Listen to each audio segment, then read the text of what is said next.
Well, we've talked ourselves to death on how to do this, on how to shoot it. We've had our little presentation on putting it together. Now let's actually put one together and see how it works. We're going to use Photoshop for this because it's something you all have. It's free now, this function in it. So it ought to work pretty well for you. So let's get underway.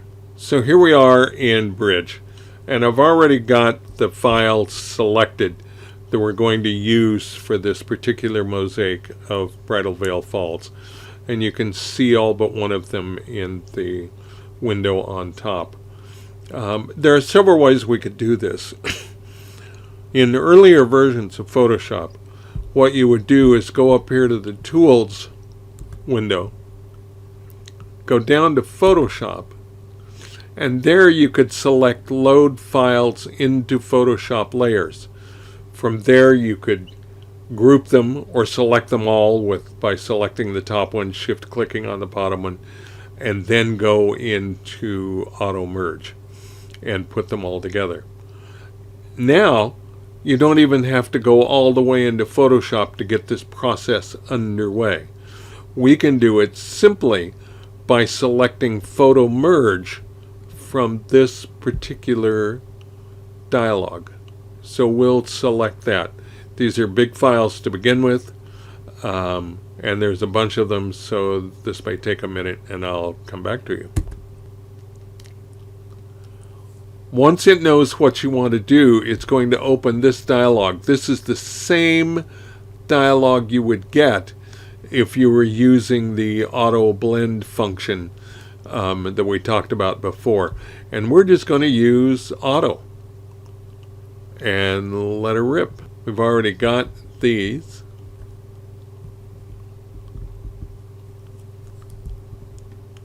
Shift click on that. I've now got all of the files I want to use. And we'll say OK. Now we can settle back, read War and Peace, spend a little time getting it all together while this assembles. You can see that it's building its own layers inside Photoshop. It's now doing basically what it would have done if we had told it manually to load files into layers. It's now going ahead and doing that. And it's blending as it builds. Now it's going to generate an output file. It's got them all figured out, or so it thinks. We're about to see just how good it was at doing this. Well, we're almost done, so let's see what we've come up with.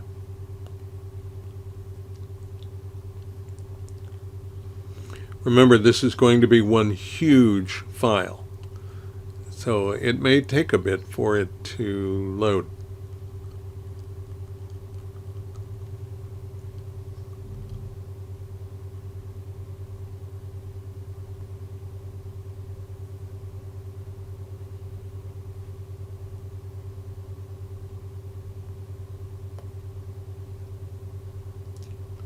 And so here we have the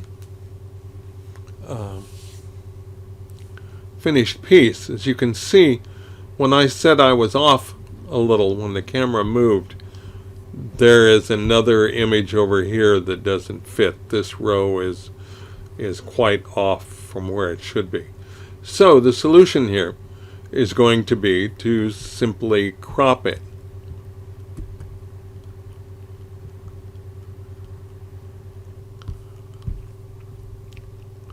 Okay, so here's what we have.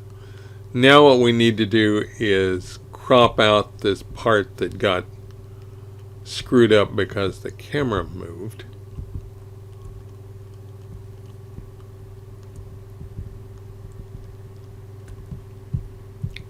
Too bad, I would love to have that section, but that's my error.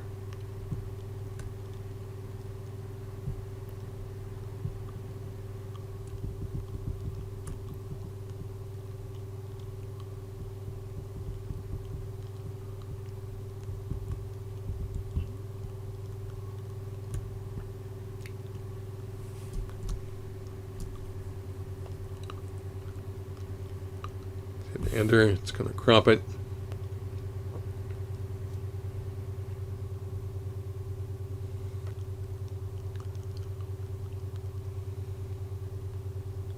Now, I'm going to zoom in a little.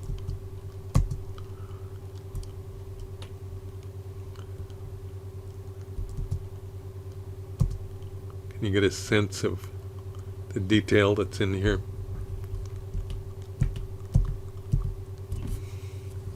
It looks like it's lined up pretty well, so I'm going to flatten it just to give me some room to make this smaller.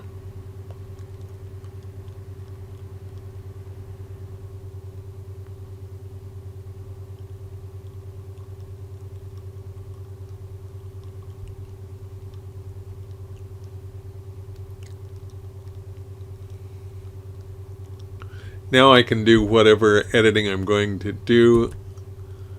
I think I'm going to go to the camera raw filter and see if I can take a little of the haze out of this.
Now let's see what size we've got here for our image.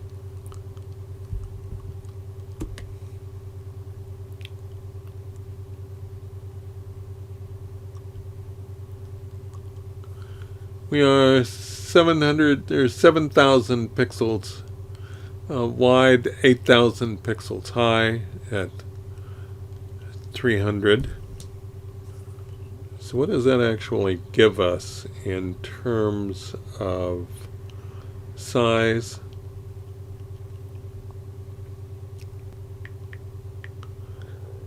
So that gives us a 25-inch image. We can see here we've got 25 by 27.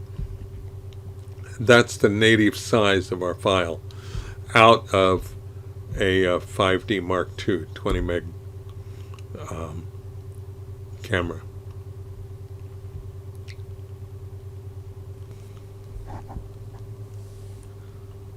And there we have it. A 25-inch.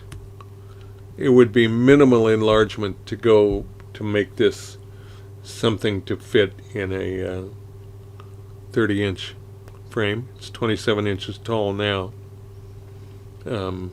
So if you wanted to make it a little narrower at 24 by 30 would be a pretty easy image from this. Okay, so that's all there is to it. That's all it takes to produce one of these. So go and have fun, and we'll see how you're doing.